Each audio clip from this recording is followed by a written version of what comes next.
Illini basketball podcast. I don't know why I say all right for every podcast I do. I'm going to change it up for this one. Okay. No, you're not. Okay. Illini basketball podcast episode 1. Oh boy. 56. Yeah, there we go. Yeah, I forgot to half my screen here. All right. We're good. Okay, we're back. Episode 156. The season over. We did that a week ago. Talking about how the team was dead. Now the entire conference is dead, so that kind of, what can you do? And maybe we'll talk a little bit about what Tom Izzo said last night, maybe at the end, just to toss that in there. But anyway, what are we doing today? I don't know. We're going to talk about our predictions from the beginning of the season, where Illinois actually ended up, a little bit of portal talk, a little bit of Brad leaving rumors, and some other things. So we put some clips together from our prediction show. So we're going to throw some of those on here while we're doing this, which is going to be a first. So bear with us while we do that.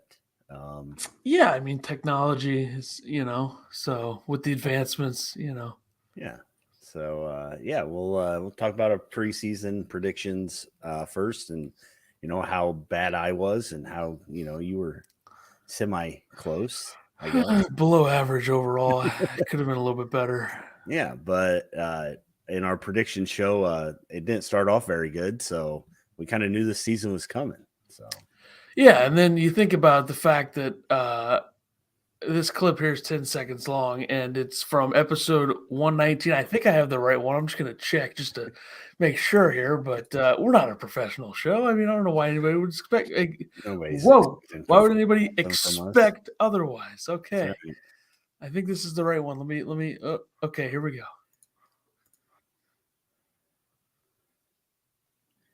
Can't hear it. It's fine. Okay. That's good stuff. Here's the thing, though. Here's the thing. I shared the audio, so this is not my fault. All right, good start. That was elite. Great. So maybe we won't be doing clips while we do. I'll fix it. Crypto, what's going on? How you doing this morning? Good thing nobody's watching this except for Crypto and 5 bots. That's right. Yeah, so you want to go over what you thought the team was going to do first? Well, let's just put it this way. I was here we go. Now I fixed it. Let's play the clip now. Yeah, season preview predictions. I mean, this is a great start. If this is any indication of how the season's going to go. Season, yeah. Woo, that is not good. That is not good. Yeah. Got him. So season not good, and I think we got to have better prediction shows to have a good season. I think that's true. You think about where this team was expected to be. I don't think it was really expected to be great, but yeah, a little bit better than what they were. I had them going 8-2 in the non-conference, and I believe we talked about on the predictions episode how we forgot a game. Yeah, I think it was actually So 9-2, it would have been my prediction probably, and they end up going 8-3 or 8 what were they? 8-3? 8-3, yeah. Yeah.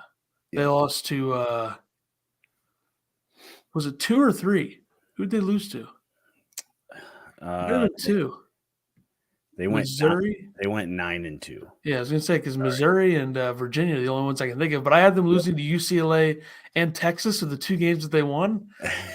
So that's good. The 2 games that got them in the tournament, basically. That is that is true. And then in conference play, I had them going 13-7, which 2 games off. They went 11-9, right? So yeah. I had losses at Maryland, nailed it. Home against Michigan State. If Matthew Meyer didn't do anything in that game, they would have lost. And Michigan State last night would have beaten Illinois by 40. Home against Ohio State, got that wrong. They lost on the road at Ohio State. One of those things. At Iowa, correct. At Penn State, correct. But people were looking at me like, what the hell? And I was like, hey, Mike Shrewsbury, former Big Ten coach, thank God he's gone. At Indiana, correct. At Purdue, correct.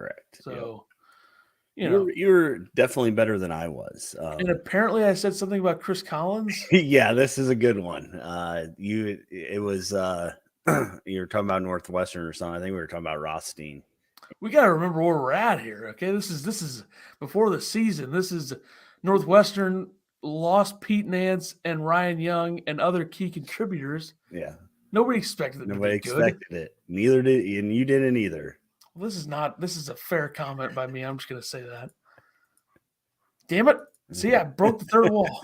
Our hardest day schedule is Northwestern, so Ouch. this might be the end for Chris Collins. I mean, he's been horrendous. So at what point didn't they just sign him to an extension? At what point are you just going to be like, okay, we're just going to suck every year just because this guy got us to the tournament one time?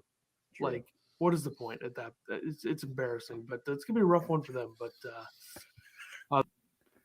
oh man, that was rough. Bad. That was bad. Not so rough for them. That's impressive though. They had the hardest Big Ten schedule and they finished second. Yeah, but had the easiest. And the preseason Big Ten schedule is different than the actual. That's true. That's true. Like, were we considering Ohio State a hard game? You know, before the season, probably. You were, for sure. Probably viewed Michigan as a way harder opponent than they were. So, yeah, Chris Collins is probably going to get an extension. I'll do my conference or my season stuff, and then we'll go over who we predicted as scorers, stuff like that. I had Illinois going 8-3 in the non-conference with losses to UCLA, Virginia, and Texas. I thought they'd lose to UCLA and then play Virginia. They ended up beating UCLA and playing Virginia. We, of course, both picked UCLA and Texas as losses. So, and then I had the nice 17-3 during conference with losses only at Ohio State versus Michigan at home and at Purdue. So I got 2 of my losses right. If that means anything. Yeah, they only lost 6 more games. Yeah, so I had Illinois going 25-6 overall. And before I even gave out my predictions, I made a statement about it. So pull that up so everybody knows that I made a statement. I hope this is the right clip. Hold on a sec here. I gotta coordinate a little bit here. Let's see. We went a little bit out of order, so I think let me just messed you up. Sorry. Okay, yeah, I got it. Okay.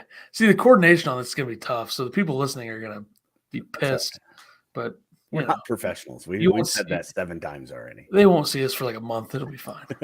Initially, I'm not happy with my prediction because I'm predicting this team to be better than what I think they're probably going to be. So, but I won't be that guy. I won't be that guy yelling at the clouds because Illinois got 10 losses on the year. I might have been that guy though. So, well, how many games did they lose overall? 11. Yeah. I mean, 20 13. I guess they lost to Penn State and Arkansas, if you count those. 13, yeah. I'm not sure it's possible to go 17-3 in the Big Ten anymore unless you're like juggernaut level. That's true. So Illinois 2 years ago. Next year. Illinois 2 years ago went 16-4. So that's Yeah. You have to remember that next year. Yeah. Make sure I write that down. But you predicted Illinois would be a 5 seed in the tournament. I had the great prediction of a 2 seed. So we were. I thought that they would get more big wins in the Big Ten, and they didn't. Yeah. And 21-9 would be an interesting 5 seed. That doesn't really make sense now that I look at it. I think it probably would have been like a 7, but that's mistake. I wasn't thinking about the tournament. It's hard to predict seeds in the tournament when you don't know what everybody else is doing. Exactly, yeah. But I'm not going to excuse myself as tough 5. Yeah. At least in them as a 2. And they would have lost in the first round if they were a 2 anyway. So, what we got? Leading scorer prediction. Yeah. Yours is pretty good. Yeah, my leading scorer I predicted was RJ Melendez with 16.2 a game. Missed that one quite a bit. Yeah, I mean, it's not entirely your fault. RJ kind of mailed it in early. It felt like with the way that he played. Yeah, and we got a clip later on when we do player grades of me, just Googling over RJ after the Quincy exhibition. So that was a good call by me. So, but who'd you have leading scorer? Well, I had Mr. Terrence Shannon Jr. Who did he lead in scoring? I don't even know. He did lead scoring. All right, I was a couple points off though. I think. Yeah, Terrence Shannon led scoring with 17.2 a game. So I had 14.5 because I thought this team would have a little bit more scoring. Like I thought RJ would score more. I thought Coleman maybe a little bit more. yeah, we did have. I don't think we put the clip in here, but we did have a thing where you predicted that. This was before the season, before we did our predictions, and we didn't stick with them, of course. But you had Terrence Shannon leading scorer with like 16.9. Should have stuck with it. And I had Coleman Hawkins with 9.8 a game. So Okay, he did average 9.9, so I was at least close with it. pretty good. Yeah. Rebounder. I had Coleman Hawkins with 8.1. Yeah, I had Coleman Hawkins with 7.3. Sadly, it was Coleman Hawkins, but he only had 6.3 a game. I was -1. We were expecting Coleman to rebound a little bit better, I guess. It's hard to do that when you got to play the point guard. I'm done thinking that anybody on any Brad Underwood team is going to be an elite rebounder. I'm done thinking that. I mean, Ty Rodgers, I guess you could say. I was going to say, if Ty Rodgers comes back, how many do you think he averages next year? Like 7. 7. He averages 4 points, 7 rebounds. Bergie, what's going on? Steve, how you doing today? Thanks for stopping by. Assists. Oh, God. Sorry, I thought Sky Clark was going to be a distributor. Yeah. You had Sky Clark. I had Terrence Shannon Jr. It ended up being Coleman Hawkins with 3 a game. We were predicting Terrence Shannon. I had 4.8. You had 5.4 for Sky Clark. So how many did Sky average when he was here? I did not look that up. Let me just also toss this in there, okay? You cannot be a good basketball team at this level if your leading assist getter is a 6'10" power forward with 3. 3, yeah. Yeah. That means you don't have a point guard, and that is an issue. And, of course, we'll talk about this later, but the best point guard in the portal, Brad's like, I'm good. What's going on over there in Austin, though? I'm really interested in that, but not the best point guard in the portal. Makes a lot of sense, Brad. Good stuff. Right. Sky Clark had 2.1. Hey, pretty close. Terrence Shannon was right behind Coleman with 2.8. And then the next one was Jaden Epps with 1.5. Yeah, it says a lot about this offense with those numbers. They don't pass the ball. Okay, let's. What about 2020? What about last season's team? That team, I'm going to find it right now. Last season's team in assists. Here we go. Here we go. It was Trent Frazier 4.1. Then you had Andre Curbelo 3.2. Then you had DeMonte 2.5. That's 3 guards right there. That's normal. Yeah. Sort of. I don't know how DeMonte had 2.5. That seems, I guess people left him wide open to shoot, but he would just pass it instead or something. I don't know. All right, steals. This was another terrible one by me. Steals, I had Sincere Harris with 2.5. Better than me. Yeah. Way better. Who'd you pick? Oh, I picked Sky Clark. Sky Clark. Yeah. Man, you were really high on him. Well, God forbid. The leader in steals was Terrence Shannon Jr. with 1.3. Coleman had 1.1. Everybody else was under 1. So, and then another solid prediction. And then we got a couple Sky Clark clips. We got some Sky Clark. Yeah, Ethan is not Nostradamus, except he had the wrong team in one of these. So close. I don't think anybody's watching this right now, so we're just gonna keep. Sure, they are. Not that it matters though, because it's gonna be uploaded as a podcast. So who cares? Right. Unless Sky leaves, none of this really matters. For being honest. Yeah. Well, he can't go anywhere this year, right? So yeah. And he'll probably end up transferring to Kentucky after this season. Everyone's going to freak out. Yeah. I mean, that's the same state. Yeah, he did go to Kentucky, just a different school. And I mean, hey. Yeah, and we were also kind of worried about Sky, if you want to show them. It was weird. Yeah, it was weird. I mean, what can you do though? I thought you were saying anchor like as the anchor that's going to bring him down. So that would be probably I don't really want to call anybody out. Yeah, I don't either. Move on. That would probably be Sky Clark. Anyway, I thought I don't want to call anybody out. Sky Clark's going to be the anchor that brings everybody down. Good work. Was I wrong? I mean, spot on. You're Spot not on. Yeah. No doubt about it. Yeah. The breakout player thing is always dumb, so let's just get that over with because we're both, come on. Yeah, well, I mean, my breakout player I thought was going to average 16.2 a game, so I picked RJ. Yeah, I mean, I think everybody was. I'm listening to you say something about BBV. I'm trying to get these clips ready. Anyway, he would have been a stud this year. But yeah, I went with Brandon Lee because I just think there was nobody that we could really pick. I wasn't going to go with RJ because that was everybody picked that, and I think we knew Luke Goody was hurt by then. So yeah. Breakout. Brandon Lee, I mean, broke out this season more than he had in the past. Let's be honest. I mean, he had a couple big games, couple games where like, whoa, this kid might not be managing his Shields 10 years from now. Yeah. We never do blocks, but three guys had averaged 1.2 blocks: Matthew Meyer, Coleman Hawkins, and Dane Danger. So Brandon Lee had 4 points, 2 rebounds, 1 assist, and 1 block against Minnesota. That's a breakout game if I've ever seen one. It's not much worse than RJ's best game this year. Yeah. So we non-conference Illinois ended up 9-2. Only losses to Virginia and Missouri. During the conference, 11-9. They lost to Penn State in the Big Ten tournament, of course. They lost at Maryland. They lost both games to Penn State, at Northwestern, both games in Indiana, and I have at Iowa. Was that right? At Purdue. Yeah. And at Purdue, yeah. They lost at Iowa, though, right? Yeah.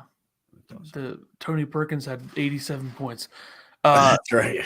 Given the unpredictable nature of this year's team, I don't think we did that badly. That's true. I mean, I think people. Well, yours were a little bit. I mean, if I didn't over 25-6 was definitely the conference not good. The conference really messed me up, but because going into the year, we knew the Big Ten didn't look very good. Yeah. But there's always those games and those teams that you can't beat. And for this year's Illinois team, it was the Nittany Lions. And thank the big man that Micah Shrewsbury is gone. So I think Penn State, depending on what they do next, maybe back into the irrelevance area, especially since like their entire team this year were seniors, and Lundy's already gone, so he's not coming back. Thank you, Notre Dame. And thank you. Big Ten's happy about that. Thank you. Roll the dice. Micah Shrewsbury, born in Indiana. You roll the dice, so that helps. And they gave him a 7-year deal, so that's like Jesus. But anyway, good luck. Okay. Well, let's see. We I guess we go over to the player grades section. Yeah. We'll talk about the players' grade. We did this last year, so we decided to bring it back this year. I did put this clip in there. I don't know if you want to show it or not. You thought that the 3-point shooting would be a little bit better. I mean, hey, what do you want me to expect? Okay. I thought on paper it looked a little bit sharper. Sorry that guys shoot like 38% and then come here and shoot like 28%. That's true. And RJ Melendez was like 18 for 75 at one point anyway. All right, most likely to have the best 3-point percentage on this team, which is a hot button issue because the 3-point shooting, or lack thereof from some players over the last few years, I think they're going to be a little bit more deeper in that category this year. Okay. Hold on. How deep were they in 3-point shooting this year? 0 deep. Let's think about this stuff for a sec, okay? Deeper and good is a difference. And they had almost everybody that played could shoot. Just because everybody wants to shoot them doesn't mean it's good. They had guys that were capable of making threes. They had like 7 guys that could make threes. That's deeper than what it was last year. Because last year 30% clip though. That's the problem. I didn't say they'd be good. Frazier, Plummer, Grandison, DeMonte last season was your 3-point shooting. And RJ and Goody, so 6. Okay, but those guys weren't even playing. And Pajimski and Coleman. That's 8, but those guys weren't even playing. So let's all relax. Would you say there were 8 3-point shooters this year? Terrence Shannon Jr., Matthew Meyer, there were 7. Epps, Clark, Melendez. Goody shot like Goody, 50%, 42%. 42% right there. Nice Boom. to have that all year. And Sincere with 31%. Better than he is from the free Better throw from line. the free throw line. Yep. Jimmy says Illinois won't finish plus 500 next year. One of those Vegas odds. Above 500, I assume. We'll see. It all depends on I mean, us. it's literally the Sweet 16 second night is tonight, and the season doesn't start for 8 months, and we have no idea what the Illinois roster is going to look like. But I understand the negative sentiment. It's fine. I mean, the team last season was. We are the podcast of negativity, so bring him here. Plus 500 to finish under 500. Yeah. There's no way they finish under 500 for the entire season next year. Maybe in the Big Ten, but not the entire season. Yeah, maybe in the Big Ten. Player grades: Terrence Shannon Jr., TJ Shannon. I guess I don't know what to call him. Well, he's gone, so who cares? You think he's gone? I hope so. Okay, well, see you later. I thought that he was good. He wasn't great. I gave him a B+. Yeah, I think that's fair. I think there was obvious inconsistencies, but the problem with that is that we expected that because that's what he was at Texas Tech. Right. And we probably should have taken into account the fact that I gave him a B+ as well. We probably should have taken into account the fact that going from a place like Texas Tech where they make you defend, his defense probably wasn't going to be as good here, given the way that Illinois. You think Brad Underwood makes people defend? Not the way that Mark Adams and Chris Beard did. Yeah. And those guys are both gone from Texas Tech for different reasons. One of them ditched to go to Texas, and then we know how that ended up. And the other one is a weirdo. So moving along. Yeah. Weirdo / scumbag. Moving along. Matthew Meyer. I had to keep him in the B category because he did carry Illinois through some games. But I gave him the lowest B I could, B- for Matthew. Well, this is why you take a step back and do this a week later and you think a little bit, because I gave him a B because I think going into the season, we didn't know how expanded his role would be and how much he would have an effect. I think there were parts of the season where you liked his defense, just because there was games where he had like 5 blocks. I think the Michigan State game was his best game. And Steve is just not taking that approach that I just took. Yeah, so. Steve's giving him an F. He's going off the end of season. But there were games where Matthew Meyer carried Illinois to victory. So Matthew Meyer probably had more of those performances where he was their best player by far than Shannon did, because I think Shannon only had like 2 or 3. I agree. Meyer had Wisconsin. He had Michigan State. He had 24 against Michigan, 22 against Minnesota, 24 against Indiana, 21 against Iowa, 26 against Wisconsin, 21 against Alabama A&M, which who cares? And then 21, the game against Texas, 8 for 10 from the field, 5 for 5 from 3. Yeah. I'll give him a B just because I do think that he did carry them, like you said, in parts of the season. Obviously, there were other issues outside of that, but I feel like Terrence had more games where he did put up good numbers, but Illinois still lost. A lot of those, yeah. Yeah. So that kind of Steve says his attitude brought this team down all year. True, at least Meyer wasn't at least scared to try to take over. It was all me. He did play like that. I talked about that in the but Brad Underwood enabled that more than Scott Drew did. Preseason stuff and said that he needed. I'm pretty sure after the Quincy exhibition, I said that he needs to come off the bench because that's what he's good at, and of course that's not what Brad brought him here for. So, did he start every game? Yeah, I don't think that he ever sat. So let's give it a look. Yep, he started every game. Congrats. Yeah, Shannon didn't because Shannon had the injury. Right. Coleman Hawkins. Last year, I gave Coleman a B. You gave him a B-. This year, I'm giving Coleman Hawkins an A-. I think he's the only starter that deserved an A category. I know that People are going to remember his 6 turnovers. I know that we hated on Coleman a lot this year, but I think that he was the guy that kept this team somewhat together. I feel like he still has that passion for Illinois basketball where these other guys don't. Of course, I say that, and he's probably going to enter the transfer portal or go to the NBA next week. So, but yeah, A- for Coleman Hawkins. I thought he deserved the A category. You really got sucked in. I'm going to give him a B+. I think the only reason that I'm not giving him an A- is because I expected him to be I expected him to have more games where he was more decisive. There wasn't that many of those games this year with the basketball and bowl, like Rick Pitino, shout out. And I did want a little bit better efficiency when it came to shooting. I agree with that.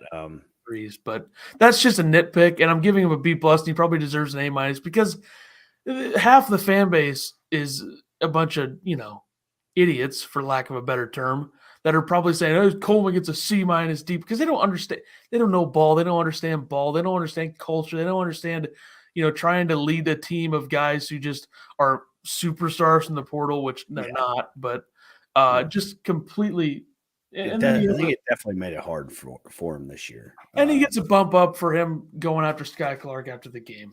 Steve agrees, Coleman A-. So, your boy Dane Danger, you loved him. God. Talked about him so much during that. I gave him a chance. Yeah, I was hating on him, and you said give him a chance. We'll pull that up in a minute. I gave him a C-. I kept him in the C category. I'm not really sure why. You're trying to be nice. I gave him a D+, and here's why I gave him a D+. Okay. Number one, you have, like the longest arms outside of Omar Ballo and maybe a few other guys in college basketball, and you just refuse to make them work because you don't move your feet. Yeah. His defense was atrocious for most of the season. Awful. Horrible. Especially when you have that huge wingspan, like you said, he just not coming out on shooters with your hands up. Just changing. That's the thing about Kofi is I know Kofi wasn't the greatest defender, but he at least made guys change their shots a little bit. He might not have blocked that many shots, but he did alter a lot of shots, and I don't feel like Dane has that, or at least he doesn't have it right now. So. C-. He also didn't have any big games. He had like 1 or 2 big games outside of terrible opponents. Yeah, well, I think that like Brad would put him in, start the game. He'd try to work through him, so he'd get a couple buckets. Then he'd start the second half, try to work through him, and then he realized, hey, this guy can't play defense. He's riding the pine the rest of the game. So. It says a lot. It says a lot when Coleman Hawkins has to guard Hunter Dickinson and Zach Edey for 80 minutes. Yep. I mean, absolutely. I agree. Disaster. And I tried to give him a chance, and that's on display here. Everybody's going after him before the season even started, and I was like, hey, let's all take it back. He's better than BBV was. Well, it was an exhibition game against Quincy, so I'm not gonna. Yeah, an exhibition game against Quincy. So to have an inside presence against Quincy, if you can't do that, how are they going to do it against Edey and Dickinson? And I haven't seen enough to say either way. Have you seen enough now? Yeah, I think I turned on him about early January, like most of the rest of the team. That background that we used in that episode sucks. I'm not gonna bring that one back. The quality sucks. But I mean, the answer to your argument there is that they were gonna use Coleman Hawkins to guard those guys, and I know Dickinson had a lot of points, but it worked, and Edey got weird scattered minutes because Painter kind of got lost sometimes with Edey on the bench and like didn't try to run him into the ground like others did with like TJJ got run into the ground all season by Woodson, but I'm not going to blame him. But anyway. Yeah. The next one, we predicted how many minutes Dane Danger would play. Keep in mind that he played 20.6 a game. Yeah, something happened, Right? Do you think Dane Danger plays more than 8 minutes a game? Yeah. 11 minutes a game. Right? This is a mistake. Should have been 11. 11 would have been the It should have been spot. 11. I agree. 11 would have been right on the money. Yeah. What a disaster. Come on, Brad. Jaden Epps, I gave Jaden a B. I thought he was good for a freshman. His shooting kind of wavered towards the end, got the concussion. I don't think he was ever 100% once he came back from that. But as a freshman thrown into where he was, I believe B is a solid grade for him. Yeah, I gave him a B plus. I think, given the fact that he's a freshman, given the fact that he was thrown into the point guard role in January, and I think that overall acceptable performance, especially with the way that he gets to the rim, that was better than anything he did this year. And defensively, I think he made some subtle improvements at parts of the season. I think it helps when you have a guy like Chester coaching you. Mm-hmm. And hopefully Epps sticks around and we get a year 2. But people have been saying that I don't want him back. Are we going to talk about that? Well, yeah, we'll get to that. Yeah, we'll get to that. But also, people have been saying that I don't want Epps back. And that's just really, that couldn't be further from the truth. People have also been saying that he reminds me a lot of Marquise Noel or vice versa because doesn't make any sense. I guess that doesn't make any sense. Thomas says very happy with the freshmen and their development. Meyer was a downer for this team. Shannon was too inconsistent. Coleman has more talent than he showed. I think that's a fair assessment.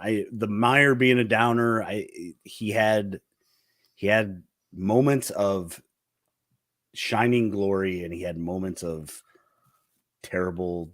Matthew Meyer with this fan base was up here after the Michigan game, and then at the end he's all the way down.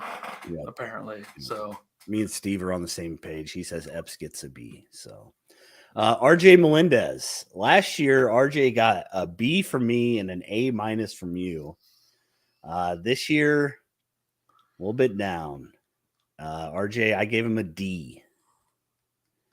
I think that is incredibly nice of you to give him a D. Thank you. I just because those last 8 minutes, they stuck with me. Oh, so yeah. That's when RJ shines. The last 8 minutes of the season. Disappointing season for RJ. I'm sure he's disappointed. 26% from 3 is not what you want. Okay, not only 26% from 3, he was 24 for 91. Yeah. I think he finished the year 6 for 18, and it felt like for him at that point, that felt like 6 for 8. Yeah. Best free throw shooter on the team, though. His defense was still there most of the time. He was very good at getting back cut on. But other than that, his defense is pretty good. So I thought he was okay. What do you mean? I just gave him a D- because everybody going into the season thought that he was going to be a breakout player. People were complaining when everyone was like, oh, Andy Katz said that Chris Murray's a breakout. I mean, come on. And I think the thing about RJ, like we gave him a B and an A- last year in a limited role, right? So our next 2 grades are on the freshmen, and I feel like we graded them higher than everybody else because of limited. Yeah, that's true. So also this comment here by Shane, if you want to toss that up there. Yeah. I think a more astute comparison, the one that a lot of people have made, not saying that Epps will ever be Frank Mason, but in terms of how they play and size, that makes more sense than Noel. And Epps is never going to be the type of passer that Noel is. That's where I don't see.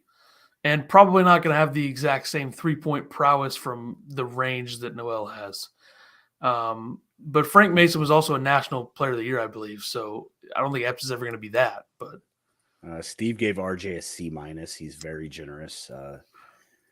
And Zach says people are saying that. I Zach assume was the about one that. saying that. Yeah. Oh, He yeah. was the one saying that. He would say that. Yeah. Stir the Speculate on pot. speculation is what that is. Yeah. We got a clip about RJ here. Yeah. I mean, you're a hypocrite. All right, here we go. RJ is the RJ we thought he would be. I thought he was very good. Didn't make a lot of mistakes, and just he was solid. So I have high hopes for RJ still. I Yikes. had high hopes for RJ.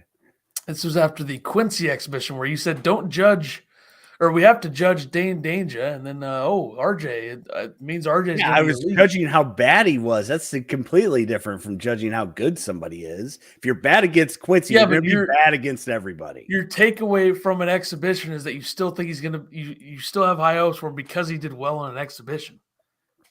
I'm just saying. RJ should be playing for Quincy Good. after the way he played this year. He'd be a superstar at Quincy. All right. Well, people are saying he's transferring. By people, Good. Get him out. I mean, me right now just said that. Get him out. Sincere Harris, spell checked into the wrong name. So does that so much. I had to delete and retype it like 5 times. Yeah. I gave Sincere a B plus. I did he deserve a B plus? I don't know. But like I said, limited roles. When he came in, he changed the outcomes of a few. He was a trajectory changer. Yeah. So I was happy with that. I wish the shooting could get a little bit better. And because of that, he didn't make the A grade for me. I gave him an A minus because, I mean, hey, played a lot more than I expected him to. Yeah. Defensively, he's there. Offensively, he's not, but there were strides in parts of the season. And free throw shooting, I mean, Chester Frazier wasn't a very good free throw shooter as a guard, so I don't know if Sincere's ever going to get there. Yeah, I don't know. We didn't put this clip in there, but I think I clipped it. We said something about – you said something about he's going to be the guy that we asked if he would play first, and then you said he's going to be the guy that when he's in, you're going to say, why doesn't he play more? Yeah, you did clip that, and I don't know why we didn't put it in there and make me look good, but that's all right. Tired of making you look good. I think it's because it was before I started actually titling them on the sheet, so I didn't know which one it was. So yeah, and by the way, you're welcome to throw it on there. The 3 seasons that Chester Frazier played a lot of minutes in, he was 59% from the free throw line, 51%, and 66%. So just saying. Doesn't mean Sincere is ever going to be good at it. His peak might be 35%. Yeah. Steve says no way RJ transfers. Yeah, that was just me kidding with how people. Well, he might be transferring to Texas or George Mason. That's true. You never know. I don't think he's going to George Mason. Whoa, why not? Superstar for other players. Ty Rodgers, A minus. Thought he was really good. I think that we're going to see a lot of Ty Rodgers next year if he stays at Illinois. Yeah, I thought, his rebounding, his intensity, he's one of those guys, again, a guy that needs to work on his shot a little bit more. But defense, rebounding, the small things, I think that gets an A minus in limited roles again. Again, next year we're going to probably give these guys season Ds. So.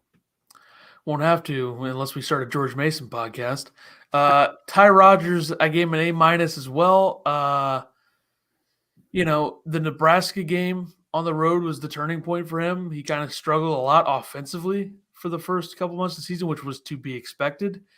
And right when everybody in that stupid Illini fan group on Facebook started talking smack, and then his mom left the group because of how negative they were, then he turned it up. Took it up a notch and played very well the rest of the season. Pretty good inside game for a guy who's 6'6". Yeah. So, and then the rebounding ability obviously is off the charts. Yeah.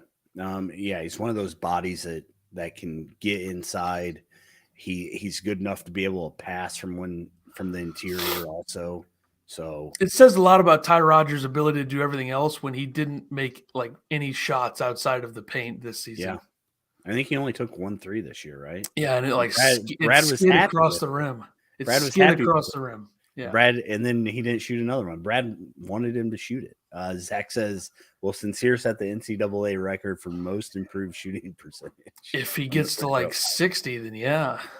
But that's just not going to happen. I can't see it. He's got to. He's never going to. I think you're happy, right? He's never going to stop the flick. Yeah. He flicks it up there. Our awards, we give out. We send them little plaques, and we should. We should. No, we don't do anything. We just say who we thought. MVP, I went with Coleman Hawkins. Screw the transfers. Give me a guy that wants to be at Illinois. I totally agree that he's the MVP, but I wanted to go a little bit different here just so we could diversify our portfolio in terms of the awards. So I have to buy 2 trophies to send them? Great. Yeah, I mean, it's just one of those things. I went with Terrence Shannon solely because he made us all feel good in the UCLA game. And Illinois' best blob of the year, if that was actually a blob, was hiding him in the corner to make a 3 against UCLA when nobody was around him and everybody thought he was standing by the bench. That was their coolest play. Zach says, sounds like you're saying the dog pound is headed to the portal. Who put that in our ears? Yeah. Mr. Hinkle, huh? That's right. All right. Defensive MVP, Sincere Harris. The only guy besides Ty Rodgers that looked like he wanted to play defense. I wanted to give it to Ty, but I think Sincere overwhelmingly, just because you look at the UCLA game with the press. I know Ty Rodgers was a part of it in the Purdue game, but that press just so many games where he's slapping the floor, and it's him slapping the floor has a little bit more of an effect than Adam Miller did. No offense to Adam Miller. It's just that's how it was. Yeah. But I wish Adam Miller was on this team. But anyway. And then most improved. This one was kind of hard to pick. Some would say impossible. Yeah. I went with Jay. I just threw Jay Epps on there. My definition of improving from season to season, which would eliminate the freshmen. So I just put nobody. So I think I mean Luke Goody was pretty improved. He just didn't play very much. Well, he played late, but that's true. Yeah, he looked the same, except maybe slightly better. So I guess that would have qualified. Right, and that's why I didn't even put Luke on the player grades because I think it's hard to even do. Luke Goody A+. Luke Goody A+. plus. Yep. All academic team. I think he's the only guy from Illinois that made it. Good job, Luke. So I got a pen in my hands so the clap is less effective. Here we go. Nicely done. All right. Let's transition into this. Oh, God. I'm going to go grab some more coffee. You go ahead and start. Okay. So with every offseason comes rumors. With every rumor comes vetting sources. And with a lot of Illini rumors, it comes from random people. So it's not very substantiated. Is that a word? If that's a word, I sound pretty smart right now. It's interesting. There are I call them morons who think they're insiders, say that Brad Underwood is interviewing with Texas. I haven't heard anybody with any sort of credible knowledge to the situation or source, and they say, "Oh, I delivered the pizza for the Whitman." I mean, come on. Yeah, I think the craziest thing about this is that the rumors started from troll accounts, Twitter.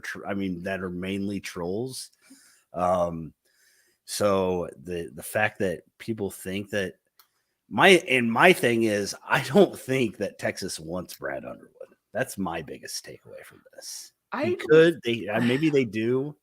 The question should be asked, why would they want Underwood? But also, right, as I said last night, and as I've heard other people say, in terms of just the broad spectrum of Texas, is like their athletic department's probably not the main decision maker here because of the donors. Money talks. Right? And do you think the donors know anything about basketball? They want the big name. They want the splash. They want the hire that's going to look good. And that's why they hire people like I don't think anybody thought that Brad Underwood was coming to Illinois when he came to Illinois. There were a lot of people that weren't real excited about it. God knows why. I mean, come on. Good hire. Yeah. So I just don't I don't think that Brad Underwood is the splash that he's not, but I'm saying that it would be a hire that would excite Texas more than it would excite Texas's athletic department donors more than it would their fans. Right. Because they'll look at Brad like, oh, look at what Illinois was when he got there, and look at his ability to recruit. And yeah, I think that he would be like their 9th choice, if we're being honest, because I think their first few choices are pretty unrealistic, whether it's Scott Drew or Kelvin Sampson or Jay Wright. Yeah. Those are not realistic. Calipari's not completely unrealistic, but this isn't happening. It's not. Yeah, I think we talked about last night. His buyout's like 12 to 15 million, Which isn't a Texas problem. Doesn't care about. It's a lot of money to pay for a guy that hasn't got to the second weekend though. Flag boy going. What are we in last? What was this last year? He will be going to K-State when Jerome gets a better job like Texas. Texas, you know. Yeah, so we seriously talked about this last year. After they lost to Indiana is when the rumors started in the Big Ten tournament. After they lost, that's when the rumors started that Brad was going to K-State, all this other stuff. We have a few clips here. I don't know if you want which ones you want to show. What I mean, if you want to show any of them, we don't. Yeah. The one you just said that SEC schools are about recruiting, and that's where Texas is going, correct? Yep. So I thought that was interesting. Nailed it. I mean, this is episode 108, and we have a thing that says is Underwood leaving us. Yeah, this was literally after the Indiana game last year. I look weird, but you know what SEC schools look at? You know what SEC schools look at? Recruiting. Yeah. What has Brad Underwood done? Recruited. Nailed it. Yep. So, and the other one was just when he had the interview with Fanta, and if he would leave Illinois. Yeah, this one's also a minute long, and it's very weird. It's very long. Yeah, good luck. Be advised. Could you see Illinois being the job you spend the rest of your coaching career at? I don't know how much longer Brad plans to coach. How old is he? 58? 59? So, give him 10, yeah, give him 10 years. 10, yeah. That would be my guess. Brad said, absolutely. It's a really good job. I've got a great athletic director. You never say never because people can leave and things can change on a dime. So I assume that as long as Whitman's around, he's going to stay around is what this sounds like. Who knows? He said, I love the Big Ten. Again, he loves his AD. I love the direction we're going. To say I'm content, you won't get me to say that because we're still climbing the mountain and we're not there yet. Of course, that was the first thing is you can't be content. So great job wrapping this up. He said, but I'm a happy man at Illinois. This is a special place. So. All right. I mean, that doesn't really. Never say never. Yeah, that doesn't really say as much for me. It sounds like, but like back then when he did, that was before the season started. It sounded like he wouldn't leave unless Whitman did something. So does Whitman become Big Ten commissioner and Brad leaves? There you go. It'd be interesting. Start the rumors, boys. Start the rumors. Berge said he was pissed allegedly when he was overlooked when Martin left. I'm sure he was. I think that was something that was true at Kansas State. Yeah. But if Kansas State wanted him, Brad wanted to be there, he could have went last year, right? But Jerome Tang's a way better hire than Brad Underwood. Oh yeah, that's true. Obviously, at this point, it's pretty clear. He's in the Elite Eight in his first season. Anyway, I feel bad for Bruce Weber, kind of, because people will look at this and be like, "Oh, how bad was Bruce Weber?" But also, it's an entirely new team this year. So that's true. Outside of Noel, then two people or something that actually play for me. Yeah, ton of transfers. Yeah. So that's the rumor is that Texas Brad is looking into Texas. I don't know. That one seems super far-fetched to me. Zach brought up this yesterday though. We don't have a slide for it. You got more to say? Sorry. Real quick here. I do think Underwood would leave if he was given an offer from Texas. Chances of that, yes. Less than 10%, I think. Less than 10%. I don't want to say 0% because, like Brad said, never say never, right? But, yeah, I don't think it's happening. I think also, let me just throw this out there for the people, okay? if Brad Underwood leaves, do you really think that Whitman would go dumpster diving for a mid-major coach like Right. they did when Weber left? Right. No. Josh Whitman is 1 for 1 in college basketball hires. 1 for 1. I'd say 2 for 2 if you count Shauna Green. I mean, That's yeah, college basketball, Ethan. it is, but it's not what we talk. Yeah, 2 for 2. Did he hire the one before her though? Yeah, but I think people say it was a sympathy hire. Well, 2 for 3, but he's batting 667. 667 is pretty good in the big leagues. So yeah, so that's why I think I wrote that Sean Miller would be the first guy I contact, which ironically, when Illinois played Arizona 3 years ago or whatever, I trashed Sean Miller, like went after him. But guess what? Cheating is legal now. So get him in here, do whatever the hell you want. So that would be my number one target. I don't know who the hell who would Whitman look at if Underwood were, hypothetically speaking. I mean, I think you got to look at any and all options. You look at the Big East. No. Shaka Smart, you give him a call. He would say no, but you give him a call. He would absolutely say no. Yeah, but you always got to exhaust your options. Do you call Dana Altman? Of course, give him a call. How you doing? Yeah.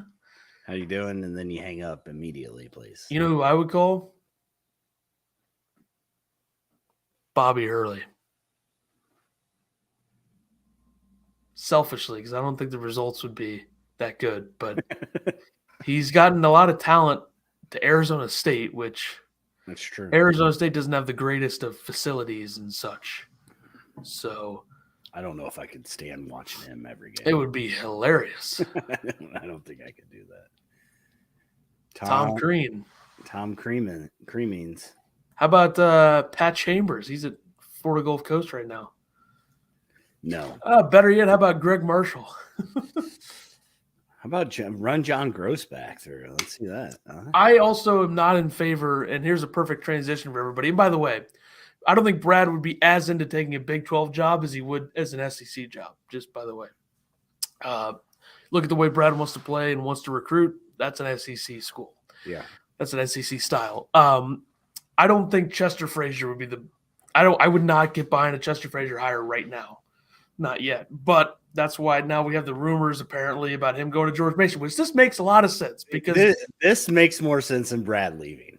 Yes, because you look at what George Mason did with their last hire, which was Kim English. He was an assistant at Tennessee. He was an assistant somewhere else that I can't remember. They bring him in. He's 2 years there, improved from year 1 to year 2. Not great. Then he gets the Providence job. So Providence, instead of wanting to have some fun and getting Bobby Hurley in there, so you could have an absolutely insane group of coaches with him and Sean Miller sweating and Dan Hurley. And anyway, Chester Frazier is from Baltimore, right? Which is not that far away from Virginia, I think, which is where George Mason is. He was an assistant at Virginia Tech. Mm-hmm. And you look at the way George Mason hired their last coach. They hired a guy who hadn't been a head coach for, but was an assistant at a power conference school that made the tournament multiple times. Yeah. So, Chester Frazier to George Mason again makes more sense to me than Brad Underwood going somewhere.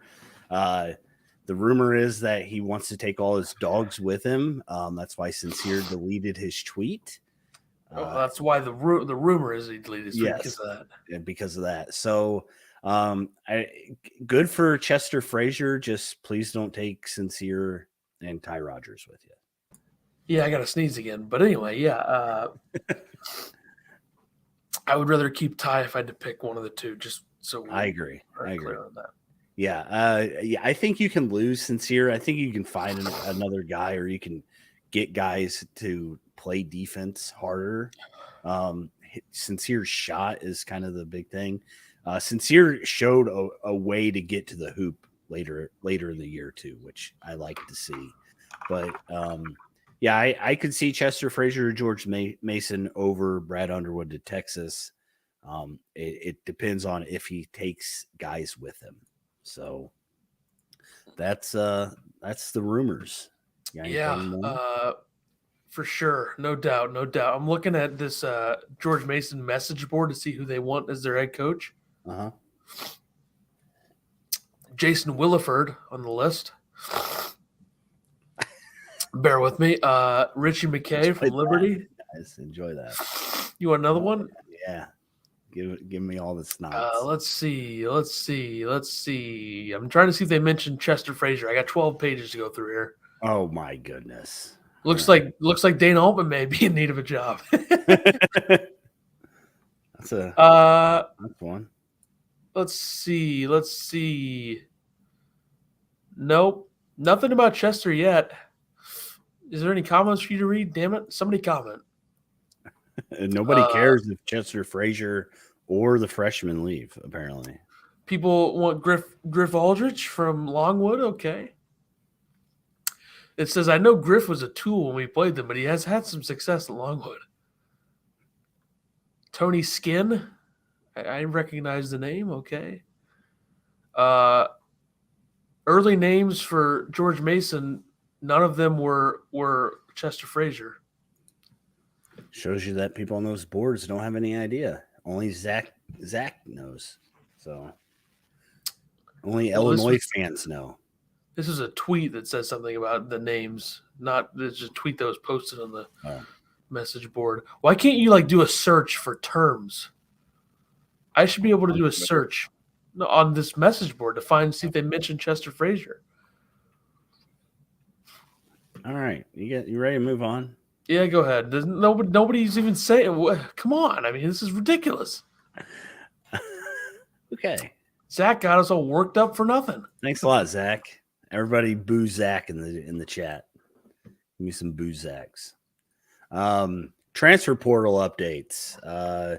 Guys have started entering the transfer portal as early as mid-December, we'll say. But Illinois has started to reach out to some guys. People want some guys that, they probably shouldn't. Illinois fans. Yeah, come on. But known people that Illinois has reached out to, Primo Spears, Georgetown point guard. He's a 6'3" sophomore. He's going to be a junior next year, I guess. Yeah. Averaged 12.7 points a game as a freshman, 16 points per game this year. He also averages 3 rebounds, 5.3 assists, shoots 40% from the field, 30% from 3. I don't know if we need another one of those. And 3.3 turnovers per game last year at Georgetown. Do you think Georgetown's really running anything? And if they are, do you think it's successful? That's true. He's out of Baltimore. He went to DeQuoin out of high school. That's not what it's pronounced, but that's fine. DeQuesney? Decane? No, that's fine. Yeah, it's Decane. You're Decane. Okay, so I've been doing a lot of. I've been doing. Let me finish. He entered the transfer portal June 1st, 2021. He transferred as Amir Spears, and then he then he went to Georgetown where he changed his name to Primo. So in his portal, in his transfer, he changed his name. Just so you guys know. Yeah, I don't understand how this guy changed their names. Thanks. How would he have immediate eligibility? I don't know. I don't think he could. It says that he would, according to On3 Sports. I don't know. Maybe because DeQuesney was a JUCO. It's Decane, but it's all right. Yeah, see? Bergie, right there. It's Decane. Okay. Bergie doesn't know. I've been doing a lot of yes and no for transfers, and this is a yes guy. I would take him. I think the main objective here is a point guard, somebody that can distribute the basketball. Obviously, he's got a lot of talent, 5.3 assists per game. I would take that all day. I know the efficiency wasn't there, but a change of scenery from Georgetown maybe would help him. Okay. And he's got a cool name now, so I'm in. That's true. The name change sold you, huh? Absolutely, it did. All right. The guy that I'm in on, probably nobody else is John Tanji from Colorado State. He's a 6'5" senior. This would actually be his 5th year playing. Average 14.6 points per game at Colorado State.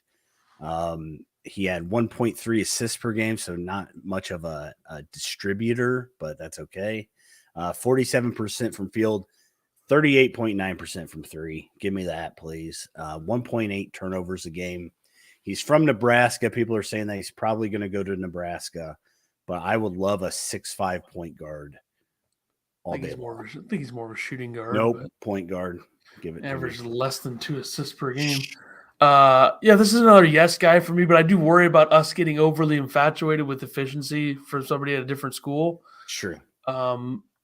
So I would be aware of that. According to on3sports.com, he is the – where's he at? Let's see.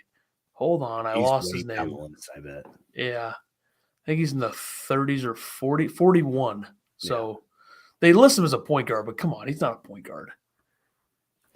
Maybe he is. I don't think he is, but they also listed But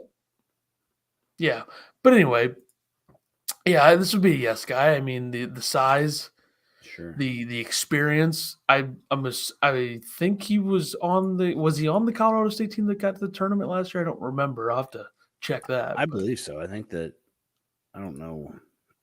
Well, people are moving everywhere these days. Okay, he was, So he's on the team at Colorado State that went 25-6, and he's also listed, according to KenPom, he's a small forward, power forward.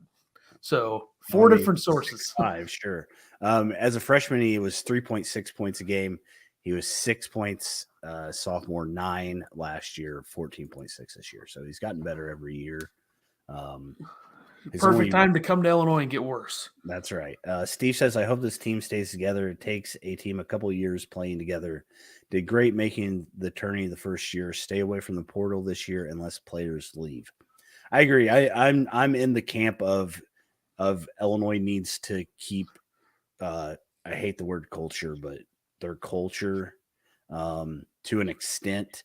They do need a experienced point guard.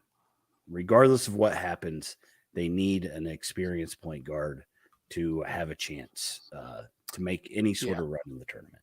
Yeah. So that's kind of, we're hoping that that's what Brad goes after. He's looking at small forwards and stuff also, which is not what I'd go for, but sure. Nicholas Timberlake. He's from Townsend. He's a shooting guard, 6'4" senior. This would be his 6th year playing. Averaged 17.7 points per game, 3.9 rebounds, 2.4 assists, 45.5% from the field, 41.6% from three, 2.5 turnovers. Sounds like he's already setting up a visit to Indiana. So hopefully Illinois can make him not go to Indiana. But for sure, yeah. I mean. But this is another shooting guard, right? So yeah, he's a shooting guard. I think Brad's looking for some 3-point shooting, I guess, which he should. But Brad's taking the must-bus approach to just reach out to everybody that enters the portal, right? No, he's not, because he's not interested in the best point guard in the portal. That's true. Which is insane. Yeah. This would be a yes guy. It's not going to happen though. Number 6 player on the portal. In the portal, according to On3Sports, but also another thing about these rankings that there's so much variance in the rankings through every single site. Like one site had Sky Clark number 1, which is insane.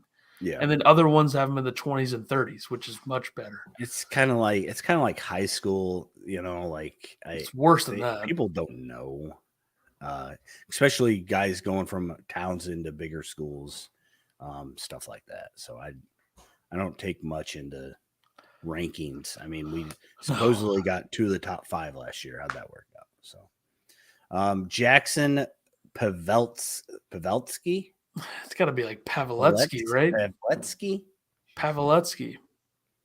So Pavletsky, sorry, of Wofford. He's also a guard, 6'3", SoCon Freshman of the Year, 15 points a game, 2.7 rebounds, 3.7 assists. 49% from the field, 39% from three, 2.4 turnovers. He's originally from Wisconsin. I think Wofford's in Wisconsin, right, or not? I don't know where Wofford is. No, that's not in Wisconsin. Okay. So he's going to go play for Greg Gard. I don't even know why we're talking about him. In Anyways, South Carolina. Geez, not even close. You thought they could start with a W. It's in Wisconsin. This is a way to right the wrong with Pajemski. If you think it's a wrong, you get a point guard / shooting guard from Wisconsin. yeah. You get a guy with a weird name that starts with P. And you get a guy who had really good numbers last season at a different school. So this is the number one guy for me because I think he could be a point guard or a shooting guard. You could play him at either spot. Maybe play him at the 1, play Epps at the 2. Wouldn't be great size, but guess what? You don't need length in the backcourt as much as you need it in the front court and other places. So this is the number one guy for me. Number one. Number one for Ethan. You always need the Wofford white guys that can shoot, essential to tournament runs. Let me tell you. That's true. We could definitely use another shooter. Especially if RJ doesn't get better from 3. So, Illinois fans have been screaming for Kerr Kriisa. Please stay away from my program. I do not need another Matthew Meyer. That's unfair to Matthew Meyer. I know you'd love that. Kerr Kriisa offensively is Matthew Meyer, though. He takes unnecessary threes.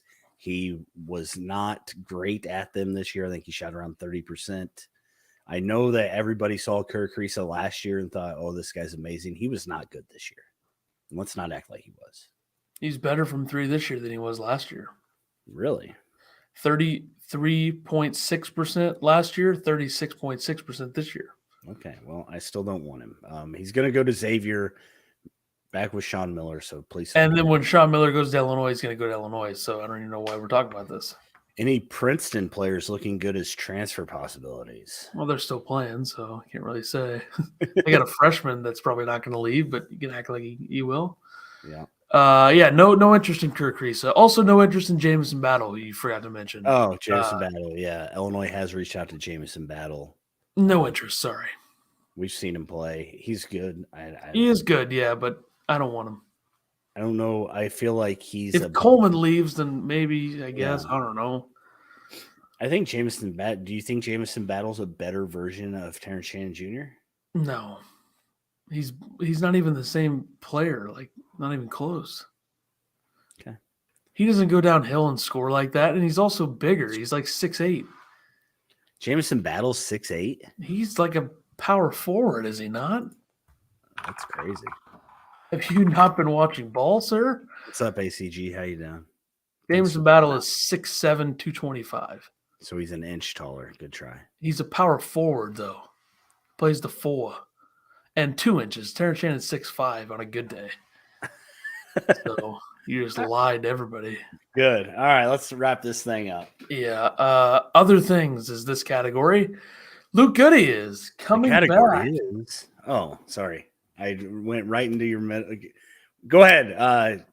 I'll be quiet. Go ahead. What'd you say? Luke Goody's coming back. He is coming back. Confirmed it on some radio show. I don't even know who. Piper and somebody, whatever. Tay and Piper. I'm sure a lot of people listen to that. Probably more than this, but that's neither here nor there. So Goody's coming back. Shocking. Yep. Didn't see that coming. It's nice to know, though. You know, it's nice. It is. I'm glad that he confirmed it. Luke Goody's going to be a big part of Illinois next year. He was supposed to be a big part this year. Yeah, don't get hurt again. Brad, he was starting. So Fly the Dub is excited about Luke. Won't be flying a lot of dubs this summer. Whoa. All right. Sincere, we already talked about him deleting his tweet that he was coming back. He's going to George Mason with Chester Frazier, just in case you guys were all wondering. You heard it here first. Straight from the source of Zach Hinkle. I give George Mason getting Chester Frazier and then getting Sincere Harris a 3.6% chance of happening. Yeah, Goody, a big team player kind of guy. Yeah, that's it. I think Luke Goody can step into that leadership role with how hard he plays also. If he can have the other guys buy into how he plays, I think that's going to be big, especially if Coleman and TJ are gone. So go ahead. Next one's you. I don't even know what this is. Well, I was looking at Instagram yesterday and I saw Matthew Meyer's story, and it was just a video of like Monsters sent him like a ton of monsters, and it's like, okay, Yeah. still lean into that after the season ended horribly. But I did see a little. I saw an Illini jersey in the video in the background, so he still has that. Didn't burn it yet. No, that's good. I'm glad. Maybe he can wear that when he's welding for somebody. Steve says if Luke stays, then RJ stays. He's 6'9". I mean, he's going to be able to play somewhere if he wants to. No, he won't need a ladder. I agree. He's going to go play with Kofi in China. Let's go. Keep it rolling. He's going to go play with Trent. The Big Ten died early in the NCAA tournament, and then Tom Izzo said we're still the best conference in the country. This season was predictable. Nobody thought the Big Ten was going to be that good anyway. And then everyone acts like you're taking everyone's taking a victory lap over the Big Ten. Like it's everybody surprising loves that it, they're don't dead. they? I think it's weird. We don't, as a conference, we don't deserve the trust after 2021. Yeah, I agree. This year was not like nobody expected anybody to do anything. I had crazy. one Big Ten team going to the second weekend. Yeah. Who was that team? Michigan State. Was I right? Yes. So nice try. I mean, everybody thought Purdue was going to get knocked out before the Sweet 16 or the Elite Eight. Nobody had like a good path at all, except for Michigan State, because they matched up well against Marquette, because all Izzo had to do was take away Tyler Kolek, and then boom. Yep. And they played well enough to win last night. They did. That was a great game. They win a game where they have that production. They win a game like that 99 times out of 100. Yeah. Yeah. So I don't know. Well, Tom Izzo was 100% right. So congrats to Tom Izzo. Yeah. I mean, that's what every Big Ten coach says after they lose. This conference is elite, best on planet Earth. Elite. Some would say it's giving shades of the old Big East with how elite and tough it is. The physicality. Yeah, what a joke this conference is. Get away from that. Let's get to athletic basketball like we saw last night between every team but Arkansas. Yeah, UConn has literally murderers row. They've killed everybody in the tournament so far. So UConn and Gonzaga is going to be a great matchup. And how about this? What did I say before the tournament? I said UCLA Gonzaga we could have another classic between those two. And what did we have? We had that because UCLA didn't make a shot for 9 minutes and then magically took the lead with 20 seconds left. And then Gonzaga runs the Chris Jenkins, Jay Wright, Villanova play with like 12 seconds left. That's a ballsy play with it's like a 35-footer, designed 35-footer with I don't know. Mark Few didn't sound like it was designed. He wanted to get him downhill, but he said if he's going to shoot. They ran the exact same play against BYU earlier this season. I'm just saying that. That's what he said. Hold on. I want to act like it was the Jay Wright Villanova thing. Okay, it was. Sure. It was awesome. I mean, Mark Few did say we work on that play all the time. So if there were any justice in this country, Tiger Campbell would have made that three to win the game at the very end. He got it off in time. Okay. Yeah. But wouldn't it have tied it? Yes, but still. All right. Steve says all about guard play in the tourney. Big Ten is about Big Five players. Well, I mean, Michigan State. Underwood's trying to get away from it, right?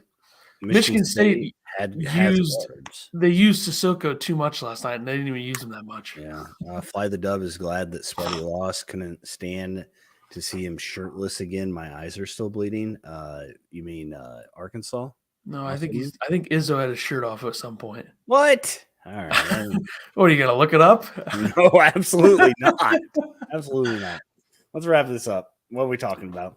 Yeah, we'll probably be back the next time there's big news, whether it's Chester Frazier leaving for George Mason or some big name transferring or multiple. If there's gonna be like if RJ transferred, I don't know if we could do a full episode on that or maybe an emergency one. Yeah. Which those are always the most viewed. Our Io Kofi coming back emergency, our Sky Clark one. So yeah, so if you guys are new to us, if you just started joining us during this season, the summer we usually do like a episode like once a month unless there's big news that drops. So you won't be seeing as much of us as usual. But we will be back here and there when something big drops. We'll come back and talk a little bit. But what else was I going to say? Follow us, turn on notifications, like us, do all that stuff, so you know when Definitely. we're live. Yes. Right? Yes. That's what I wanted to say. So. Absolutely. Whoa, big face Sorry. cam.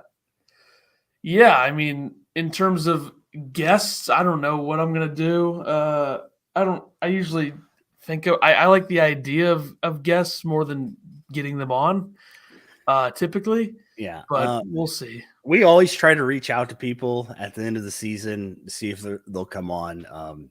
We usually don't have very good luck, but we're gonna try our best to get. If you want us to go dumpster diving, we could get you anybody. We can get anybody you want. Who Maybe Brad will who come would you on. guys like to see on? That's the question. Is the question. And maybe the next time that we do a podcast, if it's like a month from now, maybe we'll have a different logo. I mean, I don't know. Things could happen. We'll see. But maybe not. I haven't decided yet. Yeah, we got rebrand maybe coming, merch coming. If you want a thin ice shirt, I think that's probably that's the big question, because it's gonna be the first shirt available. I think I'm putting that out there. The logo decision has to be made before the merch decision, because they all go together. So yeah. So figure that out. I think let me look at last off season, the first episode we did after the awards one. Just let me check just to see what we could be looking at here. Let's see. 12. We did 12 days after. So April 8th last year, we did the episode 111, Sky Clark committing, looking back at preseason predictions, player grades, awards, transfer portal, and more. And then 12 days later, we did Kofi leaves. We got our good friend ZZ Clark to commit, and then some other stuff. So yeah, I'm sure that in the next week, according to Luke Goody, they're having their meetings now. So I think that we're going to get some portal talk going. Guys that are leaving, guys that Illinois is still reaching out to. So you guys will probably see us, I'd say, within the next 2 weeks, just because news will start dropping soon on those things. Yeah. And always let us know. Let us know who you want to see. We're happy to reach out to anybody. If they contact us back, that's the question. We don't know. So once they see Ethan's negative comments and stuff, for sure, you'll see us much more in April and/or May than you will in June and July. Yep. So that's we'll be on the golf course for sure, and we'll do podcasts on there. Yeah, definitely. There we go. Yeah, from the course. Yeah, that'd be great. Watch me absolutely dominating. Okay. That's it. We'll be back. Fanta, I've reached out before, and maybe get him in the off season to be a little bit easier. But I'd love to have him on, talk a little shop. Somebody asked him his thoughts on the Illini moving forward, and he said, "I think we all need to wait, breath, talk about that in the summer." So maybe he can come talk to us about it. That'd be nice. He should. I mean, no doubt he owes me one, really, if you think about it. But anyway, we'll see everybody soon. I'll be on Twitter a lot, on the podcast Twitter. So if anybody wants to go come after me on there, because I wanted Sean Miller, like, what else do you expect me to want? What do I want? Like, Dusty May? I mean, he's in the Elite Eight right now for FAU, but I don't want a mid-major guy right now. Anyway, we will see everybody soon enough.